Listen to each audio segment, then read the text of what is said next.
Welcome in. What should be a very interesting What's Right with Nick Wright, episode 126. Now, I promised last week that today, after the opening block, we would spend the majority of the rest of the show discussing or answering listener questions and viewer questions live in our YouTube chat as a thank you for the audience getting us to 100,000 subscribers on YouTube. From the folks at YouTube, but I assume it's coming. I also think we might have just taken a slight technical hit there. Tell me, Matt, that we're still good to go, and I'll just keep going. Okay, so one of the reasons I wanted to do it today was because I foolishly thought that there wasn't going to be a ton of news. It's like it's pre-trade deadline. LeBron won't have the record yet. The Super Bowl stuff won't really get to a fevered pitch until later in the week, so it felt like the right day to do it.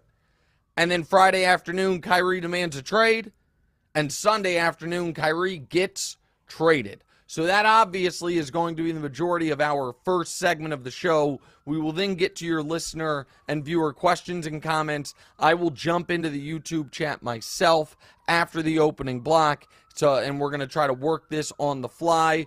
But first, we must start with what we missed. Here's what we missed on today's show. LeBron is 36 points away from the record. He could break it tomorrow night. If not, he will certainly break it on Thursday. Tom Brady's retirement sand auctioned off. I don't buy that for 1 second. I understand people are like, oh, someone bid $500,000. Until that check clears, that nobody is paying for that sand. And Kyle Kuzma had a very interesting fit. Kuzma, listen, takes a lot of chances with his fashion. He's very confident in it. This, to me, was a miss, but I like Kuz, but I think this was a miss. Okay, reminder again, you can start with your questions and comments already in the chat, and I will get to them in the second segment. But Damonza, I assume we have to start with Kyrie. Yeah, so we were just talking about how Kyrie was on good behavior on Thursday's show. Yeah, and playing great. And he demanded a trade the very next day. Yeah. So now he's headed to Dallas to team up with your Slovenian son. Luka's probably going to end up being a two-pack type of guy dealing with Kyrie Irving. Kyrie is more bound to hurt Dallas than to help, correct? Long term, yes. Short term, maybe not. Long term, I think that this is the first, maybe not the first, maybe screwing up the Jalen Brunson extension. The first domino, honestly, in Luka ultimately leaving Dallas, which I think is going to happen. I hope. You hope. I just think that he deserves better. Better teammates, a better situation. I think he should leave Kyrie high and dry. Well, he's got 3 years after this one left on his deal. So he's not going to do it immediately, but he could do it eventually. So the first domino in the Luka Mavs tenure not being as great as it should be given how brilliant he is was probably the Kristaps Porzingis trade. Traded assets for a guy who was not the right co-star. The second domino was not giving Jalen Brunson 4 years, $55 million, which he would have taken, and then not wanting to give him the max last summer, so he then walks. The most important domino is now this one, where they handicap their future flexibility, they trade away a future pick, they lose an excellent 3-and-D piece in Dorian Finney-Smith, maybe their best perimeter defender, and they do it for the most unreliable star in the league. One of the most unreliable stars in league history, Kyrie Irving. Now, with that said, in the very short term, it absolutely could work. The defense is not going to be good, but the offense will be unstoppable. And most importantly, the offense, which goes to die. This team is 0-7 when Luka doesn't play. And they are one of the league's worst offenses when Luka is on the bench.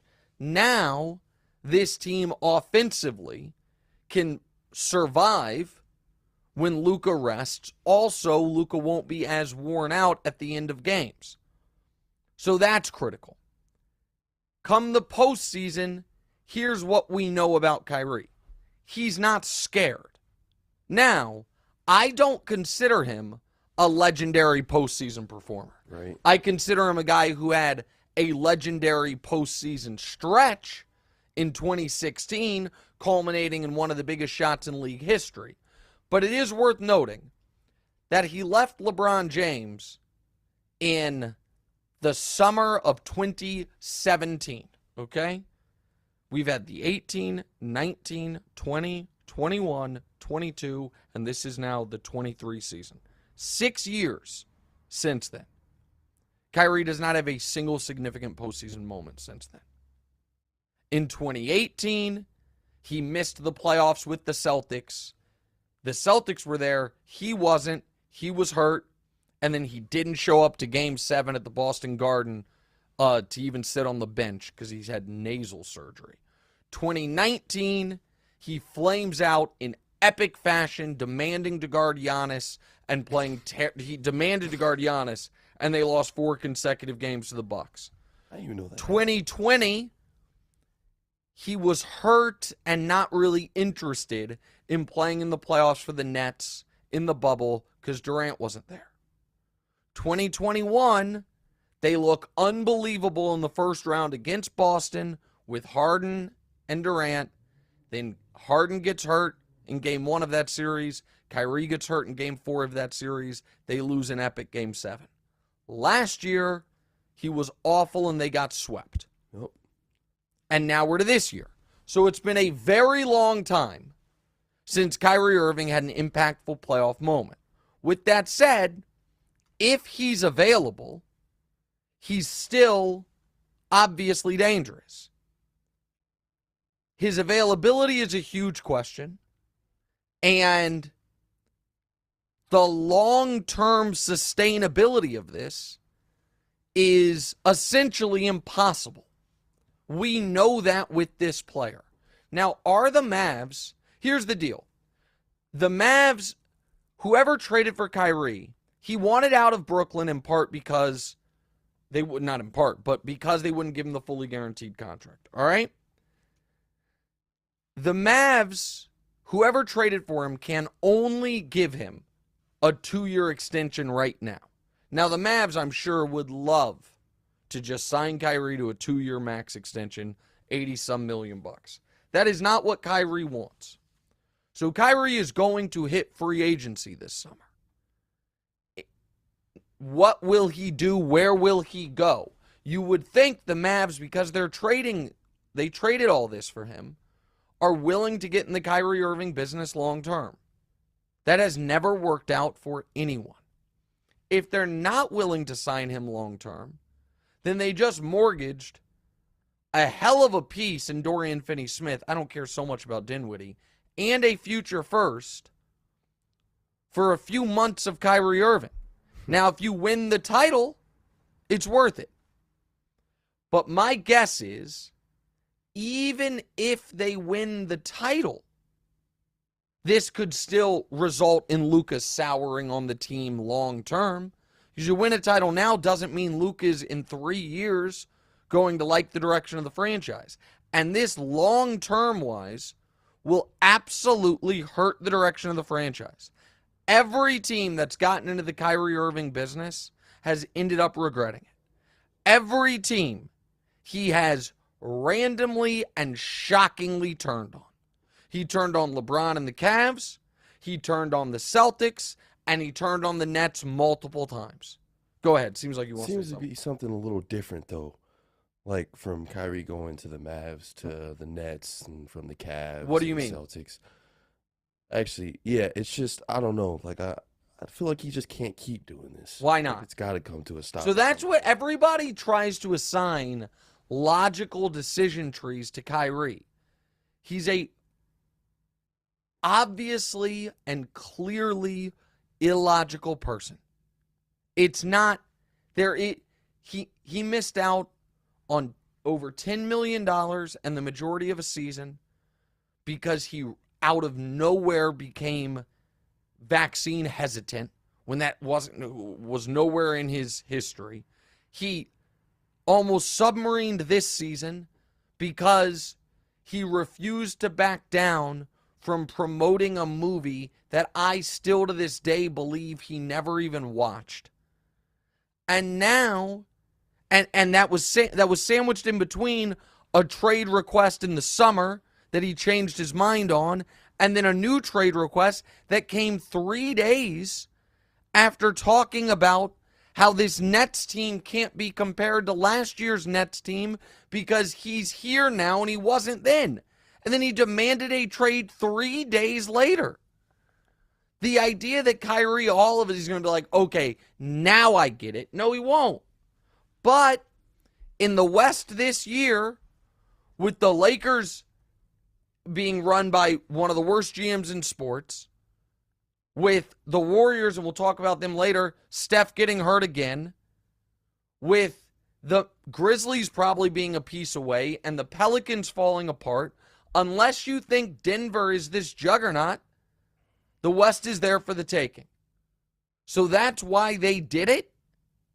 See if they can steal a title this year. But long term, that's going to be a heavy, heavy bill to pay. All right, go ahead. Does this package seem better than what the Lakers could have offered? If the Nets are trying to win right now, yes. Dorian Finney-Smith adds defense and three-point shooting. Dinwiddie gives you 65% of Kyrie's offensive production. And they got a pick. The Lakers were offering you Russ and future picks. The Lakers package is better if you're ready to admit. If they were going to trade Durant as well, then the Lakers package is better. But because they are going to try to placate Durant and compete, this is the better trade package. Okay, and do you think that he'll at all corrupt Luka? Like, do you think? How do you? No, think that I don't dynamic's think gonna that'll work? happen. I think Luka's too strong of a personality. And Right. basketball-wise, we have seen the one time Kyrie has won at any level, it was alongside LeBron. Yeah, I'm surprised you didn't go there earlier. Well, and Luka's game is It's the most similar to LeBron. to LeBron of anybody. Right. So we know basketball-wise it can work. Now, the difference is this. LeBron, when he was with Kyrie, was still in the discussion for the best defender in the league. Luka is not. And now that is going to be a backcourt that teams absolutely can score on in Kyrie and Luka. All right, next one. So we've got A poll question. Yeah, sure. we've got the poll question. Will the Kyrie Luka pairing work? 41% say yes, 59% say no. Okay, all right, next one. All right, so now to my man Kevin Durant, who is stuck on a team that he very clearly wanted to leave earlier in the season. Yep. No disrespect to Dinwiddie, but the Nets obviously took a step back after this trade. KD picked Kyrie as his running mate, and now he bailed on him. How embarrassing and sad is this for Kevin Durant? Listen, he's made an all-time historic blunder in teaming up with Kyrie. Go ahead. He tried to get out. Like, He did. That's the sad part about it, man. He did try to get out, and then Kyrie ended up being the one who got out. And I'm not going to criticize Durant for leaving the Warriors because we all told him he had to leave the Warriors. But choosing Kyrie as his running mate was a grievous error. Now, let me say something else here. This does give Kevin Durant a golden opportunity for all-time legacy stuff. I believe historically, Giannis is a better player than Kevin Durant. Kevin Durant now has an opportunity to do something similar to what we saw Giannis do. Now, I understand that he doesn't have a Chris Middleton. I get that. And you can say he doesn't have a Drew Holiday. Yeah, right.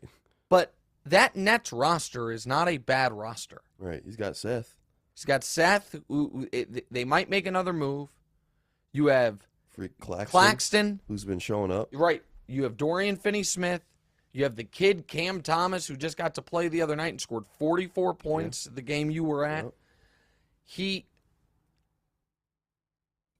You look around the East, and does Boston have a better roster? Yes. Does Philly have a better roster? Yeah. Does Milwaukee have a better roster? With Middleton the way his health concern, I'm not sure. I mean, they just got Giannis. So. Yeah, no, but my point is this: if Durant, when he comes back from this injury, can play like the best player in the league, there are no, in my opinion, juggernauts in the NBA this year. I don't think Boston is a juggernaut. I think they're very good. Philly is not a juggernaut. They're very good. Milwaukee right now is kind of mismatched a bit. They probably have a move that they need to make. And we already talked about the West. I think if Durant can be healthy and dominant with this supporting cast, going on a finals run with these guys is a legacy changer. Yeah. It's a no doubt, but I am the bus driver, as Barkley would say. I am the man. He's not in a position where the roster is so bereft. We didn't even mention Royce O'Neal. We didn't. There's. I like the Watanabe kid. Yeah, I like him. They got good role players. Right. Yeah. So we saw in 2018 LeBron carry a Cavs roster that is way worse than this one. Yeah. Way worse. To the NBA Finals. Now they got smoked by Durant and the Warriors, but he got him to the finals. We saw Luka last year carry a roster that it was worse than this one to the Western Conference Finals. This is an opportunity for Durant to be the guy. That's a nice angle on it. And I don't mind the pieces they got. And they might have another move to make. So now, will he want to be there long term? Maybe not. And maybe this summer he does get moved. That's absolutely on the board. But for the here and the now, this is a shot at some legacy redemption for Durant. Because there will be no question who the man is, no question who the leader is, no question who the offense has to run through at the end of games. And we can see how far he can carry it. Because here's what I'm telling you. Right now, this moment, if the Nets had the exact roster that they have, but instead of Kevin Durant as the lead guy, it was Giannis, no one would be writing them off. Nobody. Right now, this moment, if the Nets have the exact roster that they have, but instead of Kevin Durant as the lead guy, it was Luka, no one would be writing them off. I don't know if right now, this moment, the Nets had this roster with that many shooters and that many switchable wings, if the lead guy was LeBron James, people would be writing them off. It's actually kind of a perfect roster for Bron. Yeah. So Durant is supposed to be, some argue, the best player in the league. So, and now you don't have to worry about any of the off-court nonsense with Kyrie. Got a decent coach. You just go play. Jacques Vaughn's done a good job. So I'm excited to go see it. Go ahead. It's a little, not random, but yeah. Where does Harden, Kyrie, and Durant Nets rank in failed super teams? Sorry. Oh, I think it's one of the biggest disasters in league history. I think it's the biggest as far as super teams go. Well, so you don't remember Kobe and Powell got Steve Nash and Dwight Howard one summer, and people thought that was going to be an all-time team. Everyone then ended up getting banged up. They lost, I think, in round one. Also, you probably don't remember, and well, I mean, you were 5, but the Lakers won 3 straight titles with Kobe and Shaq. They then got beat by the Spurs when they were going for their 4th title. And the next year, they added Gary Payton and Karl Malone, both much older. And that team made it all the way to the finals, actually. But then Malone, the Pistons, the 04 Pistons, ended up crushing them in the finals, I think 4-1. There have been, a few of these where it's like, wait, this should be great. I mean, right now, the Clippers with Kawhi and Paul George, is a failed super team, but it didn't have 3 guys. Right. The thing is Harden was there so briefly. It's just a disaster that Katie and Kyrie played 87 games together. I think it might have been less than that. I'm pretty sure it was exactly 87. Playoffs combined. Okay. Playoffs and regular season combined. Maybe I'm wrong, but I'm pretty sure I talked about this on Friday. Not Katie, Kyrie, and Harden. Just Katie, Kyrie. Katie, Kyrie. I think it's 87 games together. They won 1 playoff series together. 1. It's unbelievable. They won 7 total playoff games together. It's a disaster. Total disaster. Next. Yeah, all right, so the trade deadline is on Thursday, so we'll see plenty more action, obviously. Yeah. There's bound to be a lot of action with 13 teams in both conferences still very alive for the postseason. Yeah. The Kyrie trade showed even Chris Paul is available in the next few days. Now that Kyrie is gone, who was LeBron trading for to help him lose in the second round? All right, well, I don't know if they'll lose in the second round or not. I also don't know if Pelinka is going to make a move. There is a sneaky Bradley Beal move potentially available because Beal is on such a horrific contract. Wait, so you say that Pelinka didn't try to make a move. You don't think he tried to make a move towards Kyrie? No, I think he did, and Right. it wasn't enough. But my point is the Lakers should have made a move off Russ before the year, and they didn't because they were hoping Kyrie might come available. He did, and you didn't get him. So the whole reason Didn't make a good enough offer. Right. But, and I, by the way, I don't know if the Nets were actually going to trade him to the Lakers because it seems like Joe Tsai didn't want him to go. That, right. But that's Pelinka's job to know those things and to not offer extra. Listen, I don't know that you would have wanted. So reportedly, they wanted Russ, Christie, Reeves, and all the picks. You don't have depth already. So I understand that. My point is, know that you're not getting and then for something else. Exactly. And so he's got a few days to do it. Bradley Beal just signed, Damonza, a 5-year, $250 million deal for a bad Wizards team. It started this year. The only way for them to reboot the way they need to is to move off that. So Russ and a couple picks for Bradley Beal be a game changer for the Lakers. Mm-hmm. Zach LaVine is a possibility for the Lakers. A bunch of role players from the Jazz are a possibility for the Lakers. There are moves to make, and I believe it is incumbent upon the Lakers to make one.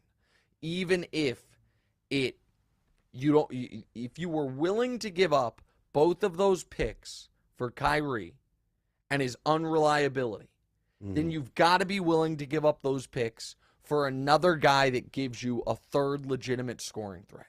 You just have to do it. The team does not have enough shooting. It does not have enough depth right now with your best player being 38 years old and your second best player being one of the most injury-prone guys in the league. All right, next.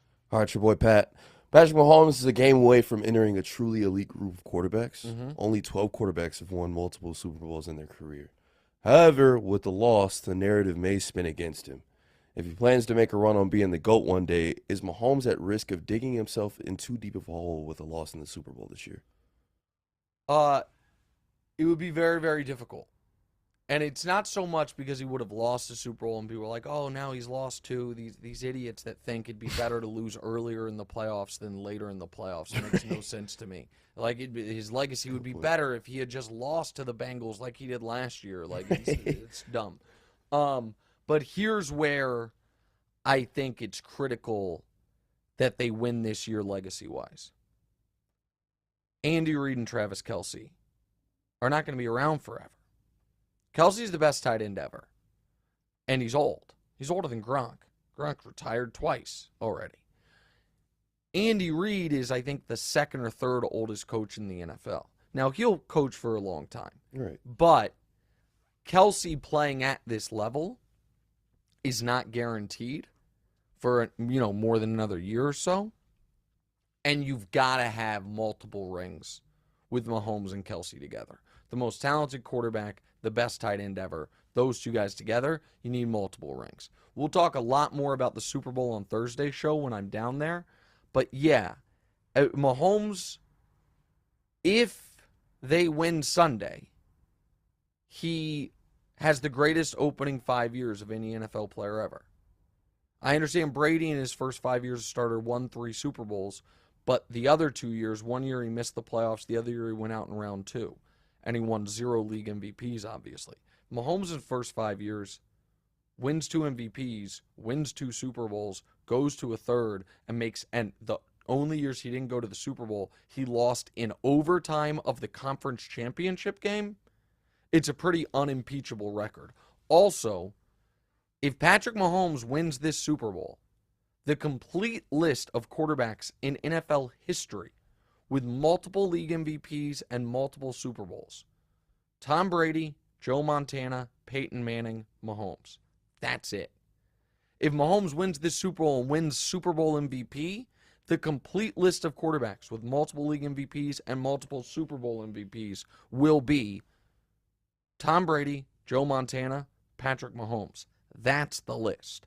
So he already, in my opinion, is one of the 5 greatest quarterbacks ever.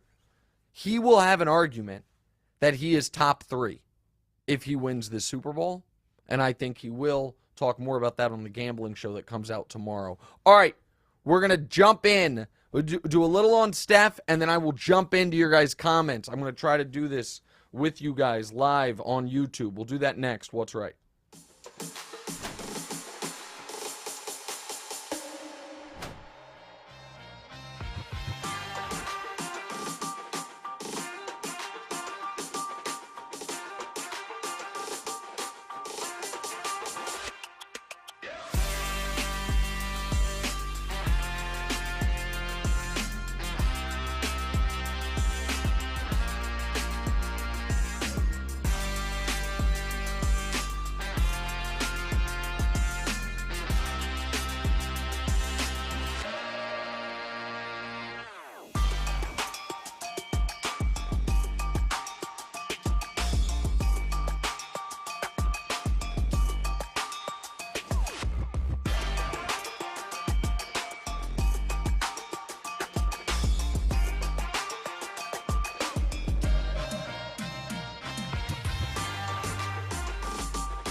All right, welcome back in. What's Right with Nick Wright, episode 126. Let's quickly get to Steph Curry, and then as promised, we're going to spend the rest of the show answering your guys' listener questions. I have the chat open, so I'm going to be I'm going to be going through it here shortly. But Damonza, go ahead with the Steph Curry topic. Yeah, so Steph got banged up the other night. I forgot he bumped knees with some other guy. I forget his name. But it's bad. Yeah, Yep. So he's going to miss multiple weeks with this knee injury. The Warriors are only a game above 500 at the moment. Yep. Is their season over? Yeah, I think they're cooked. They weren't that good with Steph. Right. Is the facts. And this is a team that is 7-20 on the road. This is a team whose young players have not improved. This is a team that had one guy punch another guy in the face, and it seemed to really hurt the vibes for the year. And now we have less than 30 games remaining. And I just don't see a path forward for them. I understand they beat the Mavs the other night, but Luka was out injured. Go ahead, Damonza. I think it'd be good for them, though. Like, Steph being hurt, I feel like forces the younger players to find some type of rhythm. And, like, it might mean that the rest of this season, I guess the question was, are they cooked for this season? Yeah. But I feel like it might be, like, a little bit of, like, some building blocks into the next season, possibly. Man, I don't know. Because they have a big Draymond Green question after this year. Yeah. I don't think it's realistic to expect Clay to get better. You just hope he can maintain. You know, Draymond, we assume, is probably going to opt out after this year and look for big money. Do you want to give him that? And, you know, Wiseman's been a total bust for them, unfortunately. And they right now are one game out of the 11th seed. And if you look right now at the teams that there are 3 teams not in the playoffs right now that are still alive in the West. Portland, OKC, and the Lakers. Those teams all have 25 or 26 wins. The Warriors have 27. You're saying those teams are better? Well, I'm saying that while maybe the Jazz play themselves out of the play-in because they're right now the 10 seed. The Pelicans are not going to. The Pelicans, assuming Zion comes back, they're going to get it back together. I mean, they've obviously had a terrible stretch, but you know, they have one more win than Golden State does. If we think the Lakers are going to find a way into that top 10, and if we think Portland is not going to strip it down at the deadline, we're going to find out a lot at the deadline as far as who does what. There's going to be some team that falls out of it, or teams that fall out of it. Golden State, to me, is primed for that. So I think it is absolutely on the board, that Golden State misses the playoffs entirely, and that would be a disaster for them as the defending champions. Okay. All right, now let's get to the listener comments. I saw one of these when I was scrolling it during the break, saying that that Tony Gonzalez was a better tight end than Travis Kelce. That is not a viable opinion to hold. If you want to argue Gronk, I'll listen to it. I disagree with you, but Tony Gonzalez is not a viable option for it. Kelce's biggest weakness is his blocking. He was a better blocker than Tony. Listen, I love Tony. Tony was one of my favorite players ever growing up. He was a Chief, and Tony was an excellent receiving threat. But Tony Gonzalez had in his career 4 seasons of more than 1,000 yards in his entire career. Travis Kelce has had 7 seasons in a row of more than 1,000 yards. Tony Gonzalez in his career had 3 double-digit touchdown seasons. Travis Kelce has already had 3 in the last 5 years. Tony Gonzalez in his career in the postseason had 30 catches for 286 yards and 4 touchdowns. Travis Kelce in his career has 127 playoff catches, almost 1,500 yards, and 15 touchdowns. Travis Kelce is second all-time in playoff catches, touchdowns, and receptions.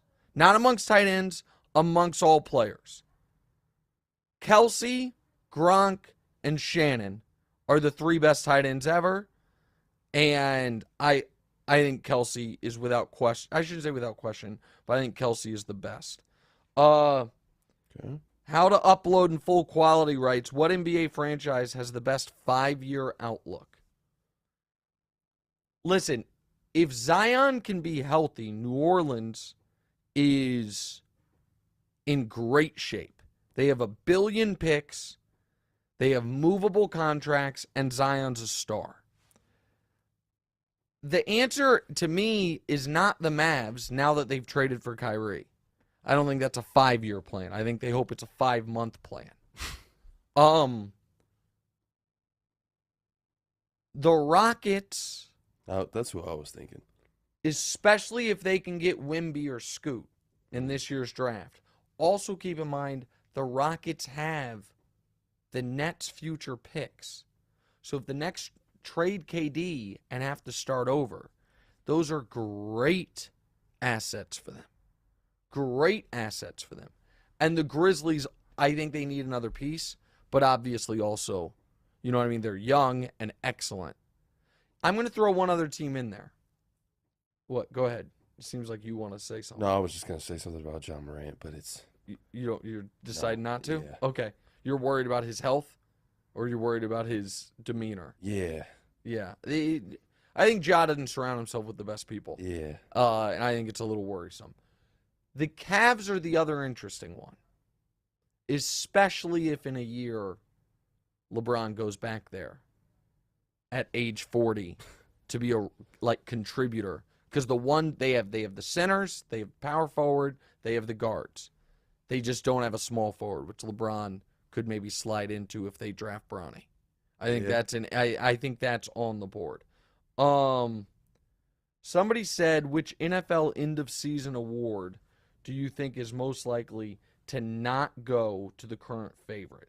Let me see if I can find the end of season awards favorites.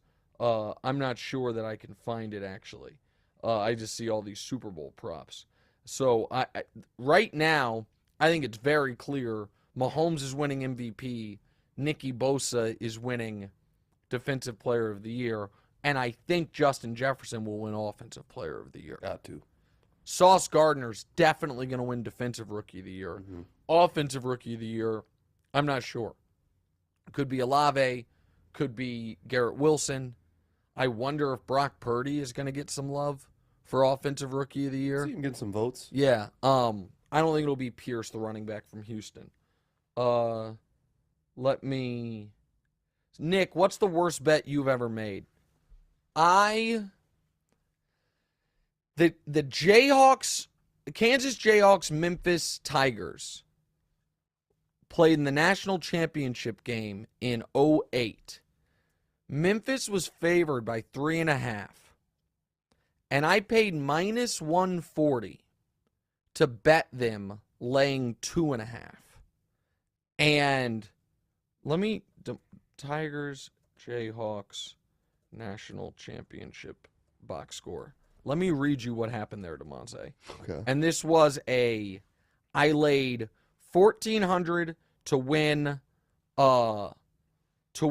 1,000, which was way more money than I had. Like it was 2008, and I didn't have that type of money. I felt so confident in what was going to happen. I did that, and here's how that game ended, Damonza. It's unbelievable. Again, I need the Memphis Tigers to win by at least 3 points. Right. They were 3.5-point favorites. I paid a huge vig to get them down to minus 2.5. With 2 minutes and 12 seconds left, Damonza, the score is 61-50, Memphis. They're up 9 in a college basketball game. Again, it's 60-51. I might have said it wrong there. It's 60-51 with 2 minutes left. Yeah, you said it right. And then Kansas makes a bucket, Kansas makes a 3, and all of a sudden it's a 4-point game with 1.5 minutes left. They then Memphis hits 2 free throws, Kansas hits 2 free throws. Okay, not good. Kansas fouls Memphis. 1-1. Missed. No good. It's a 4-point game. Kansas goes down and scores. They're down 2. Memphis then has the ball. There's 30 seconds left. They miss a shot. Okay, now I'm sick. Kansas then misses a shot. Oh, you know what? Hold on, let me get this right. Yeah. Kansas actually gets called for an offensive foul. Memphis goes to the line. Misses 2 free throws. Kansas gets the ball, does nothing. Memphis gets fouled. up 2. Derrick Rose misses the first, makes the second. Memphis is up 3 with 10 seconds left, and Mario Chalmers goes down the court and hits a game-tying 3, and Kansas wins by 7 in overtime. That was crushing. I think about that bet to this day.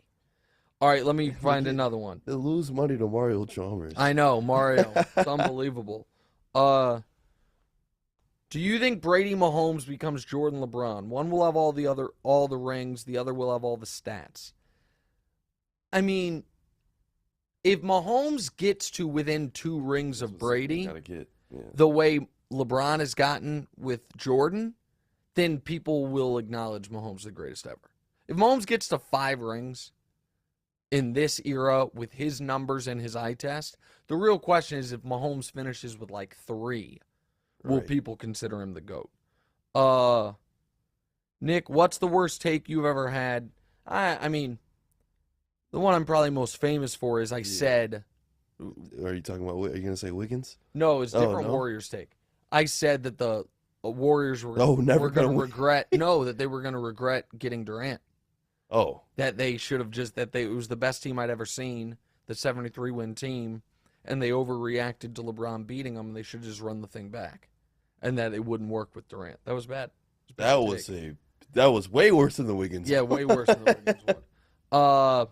All right, let me find another one. Hey, Nick, I know you said the other day that Daniel Jones would have no suitors if he left the Giants. What would you think about Miami possibly getting him? I think Miami's rolling with Tua, but I didn't say he'd have no suitors. Daniel Jones would have plenty of suitors. I just don't think he's good. I don't think it would be money well spent.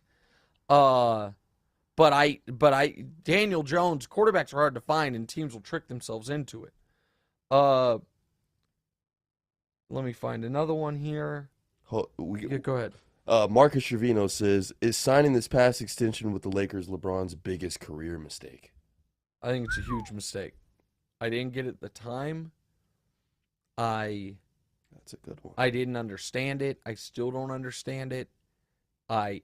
It's a baffling move. It's a truly baffling move.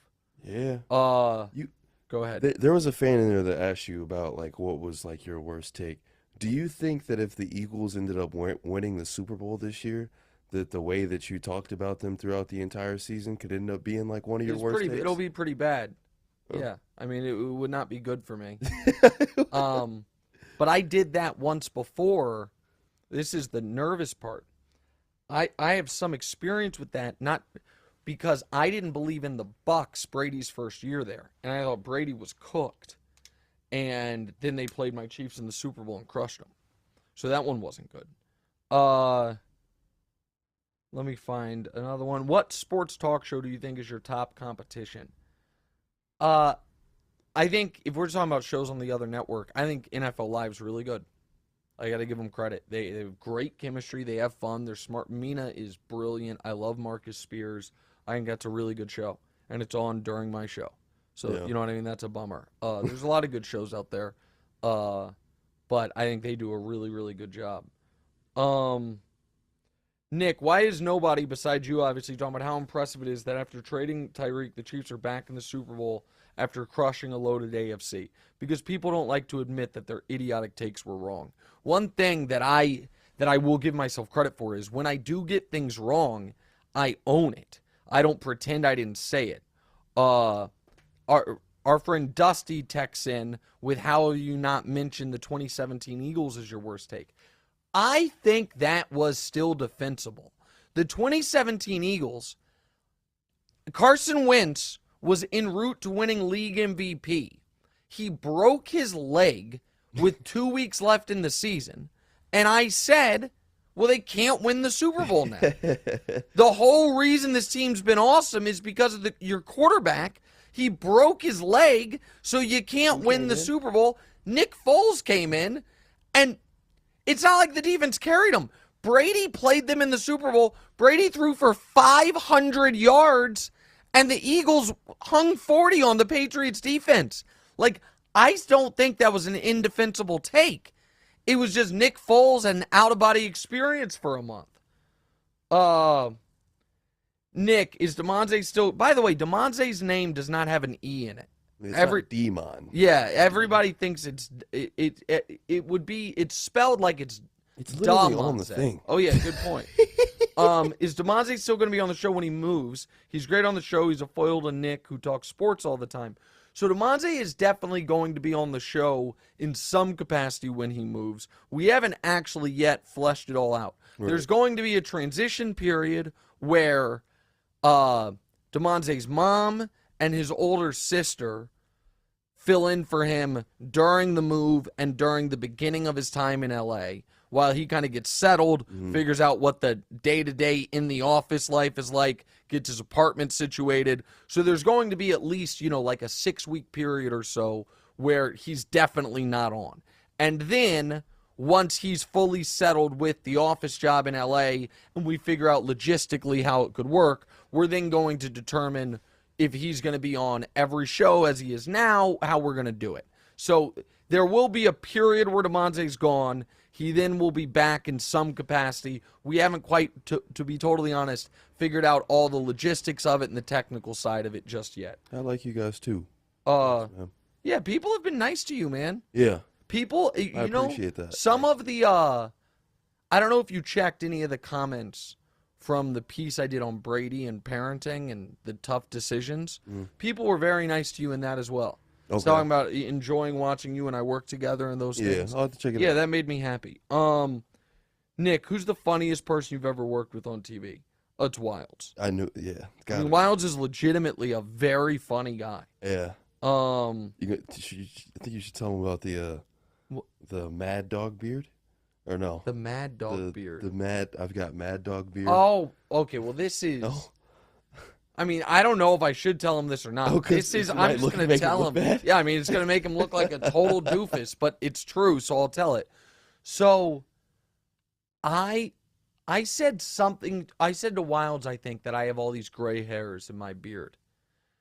And Wilds has 2 dogs at home and loves them. And, I know, over Thanksgiving or Christmas, his family hosted, and he said, we're going to have X amount of people and 9 dogs at the house. Wow. And Wild said to me, he's like, man, yeah, he goes, yeah, I have dog jaw. Dog jaws. And I said, dog jaw? He's like, yeah, you don't see this rash right here on my jawline from my dogs? I'm like, no. And he's like, and he was kind of weird, I thought. He was like, feel it. So I'm like, okay, he wants me to rub his face. So I reach out, and he just, as soon as I reach towards him, he goes, "Arr, arr, arr," and pretends to bark and bite me. He didn't actually bite me.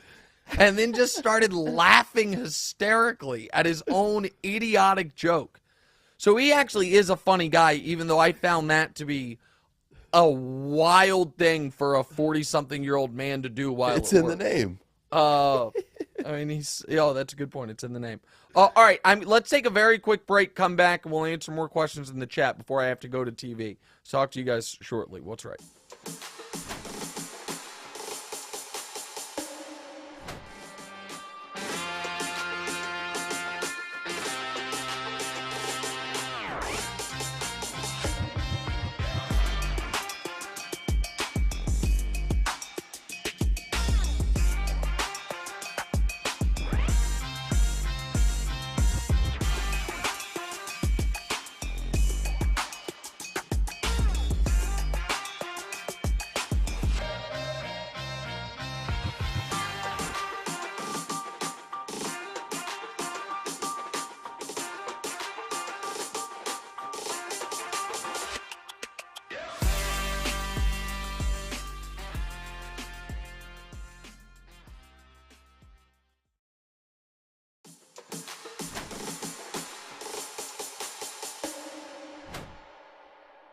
All right, welcome back in. Going to read a few more of your comments before we get out of here.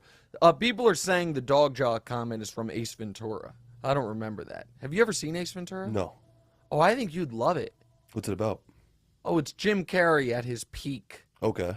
Hilarity. It's what made him a superstar. Oh, okay. He's a pet detective.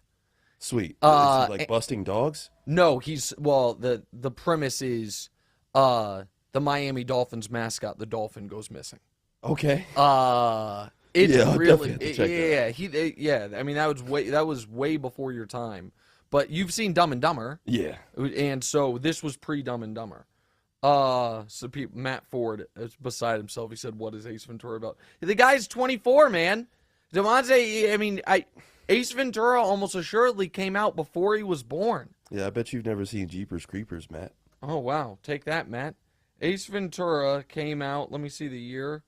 Doesn't say. 1994. Wow, way before you were born. Way before you were born. Did Damonza resolve his issue with the Kansas City DMV? Unfortunately, no. That has not happened. But maybe someone can. We'll be okay. Yeah, it's as simple as going out there. But again, I think someone did say they could help us. But I didn't. They said something about their sister being able to help, and then they were like, they weren't able to do it. Yeah. All right, but if you think you can help, at Damonza on Twitter, at Damonza Bird, because you'll see it more than me. I'll give you money. Big ups to Damonza for being an Orange man. I also went to Syracuse for my master's. Damonza did not go to Syracuse. I did. I get the credit for the Syracuse part of it. Where the hell? Cav James said that. Damonza didn't go to Syracuse. I went to Syracuse. What's your dream NBA starting five all time? Ray Allen's my 2. Over Michael Jordan or Kobe Bryant? Yeah, I'd have Kobe run the 1. Okay, well that's crazy. I would, if we're just doing the best, I know this is your favorite player. If we're just doing the best players at each spot, you have to go Magic at the 1, Michael at the 2, Bron at the 3, Duncan at the 4, Kareem at the 5. That's what you've got to do if you're doing best players. Yeah. But if you're trying to make an actual team, actual team, this is what I would do personally. I would have Steph at the 1, Jordan at the 2. What? Go ahead. No. Go ahead. I know exactly how I'm gonna pick this team. I would destroy my friend Nathan on the blacktop with it. Okay. You can pick any player, but go ahead. So I would go Steph at the 1, Jordan at the 2, Bron at the 3,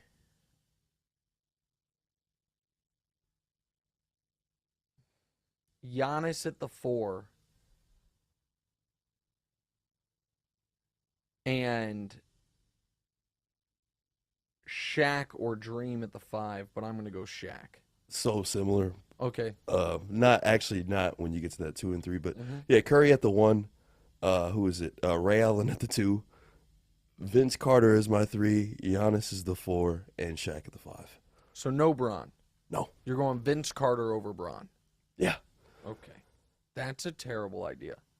Telling you, man, Shaq and Giannis at the 4 and 5 just makes up for it. You got Steph in there, and then you got Ray Allen. He can hit those threes at the top. I honestly just really liked hooping with Vince Carter on the blacktop. Okay, fair enough. Somebody said Steph over Magic, only for that team, because that team needs spacing and shooting. And if I'm going to have Giannis and Shaq as my front court, LeBron can shoot, obviously. Jordan wasn't a great three-point shooter, but great mid-range. Steph gives me, and LeBron can give me all the things Magic could give me. Okay. You know what I mean? So, like, the other option is to try to go, like, crazy long athletic and have Bron play the 1, Jordan play the 2, Giannis play the 3, Dream play the 4, and Kareem play the 5. And to just, no one would be able to score a point on you. Yeah. You know, you wouldn't have great shooting, but defensively it'd be totally unstoppable. Switch out Kawhi for Vince Carter, by the way. So now you're taking Kawhi over LeBron. That's smart. This just makes no sense. Somebody says, has an athlete ever confronted you for something you said to him? Yeah, so at the last Super Bowl I was at, Chiefs 49ers, Saturday morning for the Super Bowl, I'm at a bougie hotel in Miami with your mom and Nicole eating breakfast. And there's a group of it's clear there's NFL guys at a table over. And there's one white guy with tiny eyes, who's big and kind of chubby, who keeps looking over at me. And I'm like, who is this? It's like, I know I recognize him, but who is it? And he walks over to the table, says, hi, Nick. And I'm like, God, dog, I can't say, who are you? So I'm like, hi. Shake his hand. Shakes my hand real tight. And I was like, this is my wife, Danielle. The payoff of the story won't matter that much to you in the beginning, but it will to the audience and to our producers when I say the name. And Danielle stands up and says, hi. And I'm like, please introduce yourself. Please introduce yourself. He goes, hi, I'm Richie. And I'm like, oh my God, that's Richie Incognito. Richie Incognito, who was pretty much well known at the time for being one of the most unhinged, dangerous people in the league. He had just gotten into trouble because, well, a lot of things. He was part of the Miami Dolphins bullying scandal, but that's not the big problem. He then went on to shoot up his own Lamborghini or Ferrari with an assault rifle, allegedly. He was placed on an involuntary psychiatric hold for getting in a fight at a Lifetime Fitness. He then went to a funeral home where his father's body was being prepared. He had 2 Glocks, 3 rifles, a silencer in his truck, and he said he wanted to cut his father's head off for research purposes. So the cops had to come get him. When they got there, he was walking through the funeral home, punching caskets and throwing objects. He also, it should be noted, is 6'3", 340. And he has walked up to me in this restaurant because I said that the Raiders should cut him and that he's a lunatic. And I was like, he might hit me. Yeah. Like, he might beat me to death. And I've got no moves. And he had just posted, because the Raiders signed him or re-signed him, like his own sizzle reel highlights, that underneath it was my commentary roasting him. And I'm like, this guy's so mad. And I think he wanted me to, like, apologize. But I'm in front of my wife and her friend. I'm not going to apologize. So I was like, yeah, congrats on the deal. He's like, yeah, you didn't think I would get it. I was like, I didn't. Good for you, man. Hope you keep it up. He's like, okay, and shook my hand again and squeezed the shit out of it, pardon me, then went back to his table. And Danielle has no idea who he is, obviously. Knows none of this story. And she says, you know, she has like this amazing instinct on people. The telepathic stuff? Yeah, she was like, that guy's crazy. I'm like, I know. How'd you know? She's like, you could see it in his eyes. She was like, he wanted to hurt you. I'm like, yeah, I think so. So that's the worst one. Robert Griffin III confronted me on the air, saying that like my commentary prevented teams from signing him, as opposed to his terrible play preventing teams from signing him. But you're gonna double down on it right now? I've never liked that guy. I'm nicer to him now because he's in the industry and we're not supposed to take shots at other broadcasters. But I've never liked him.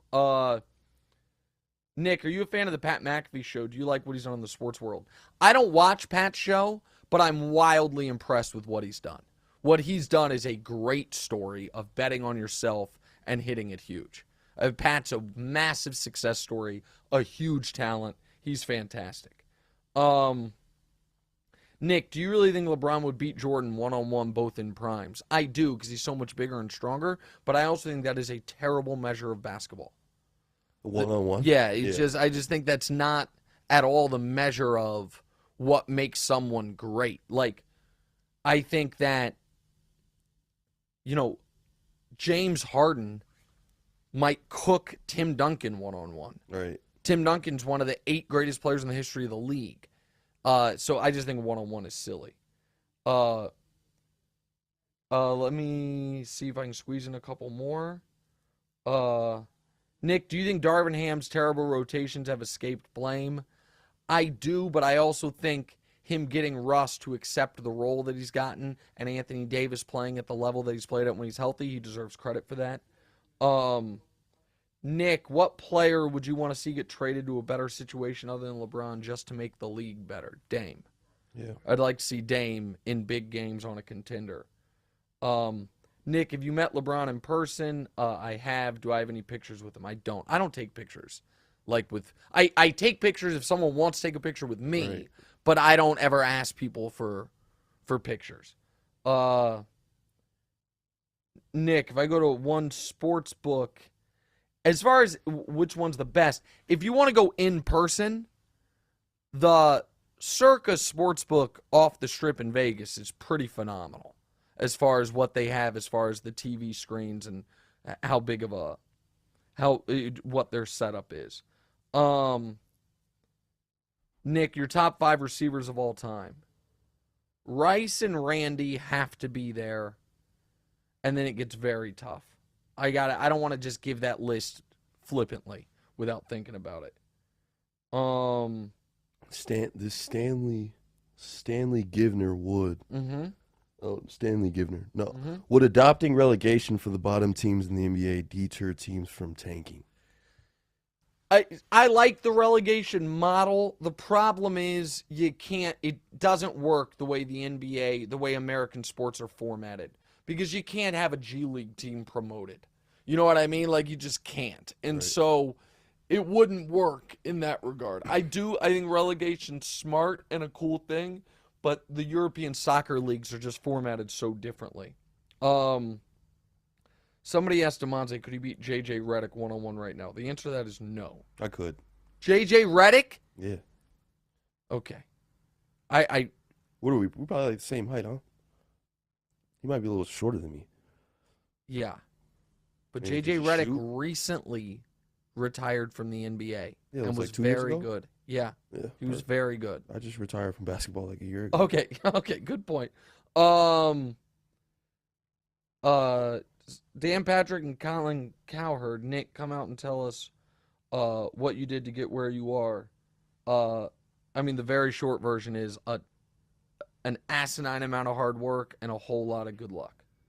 That's the short version. Do you think there's an argument to be made that Giannis is the best player in the world right now? I don't think there's an argument to be made against it. I think he's clearly and unequivocally the best player in the world.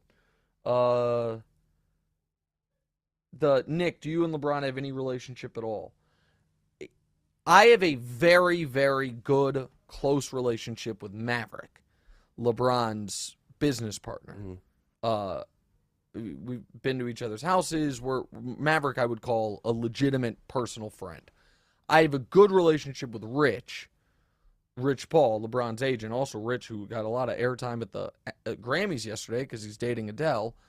I don't have a relationship with LeBron other than to say hello.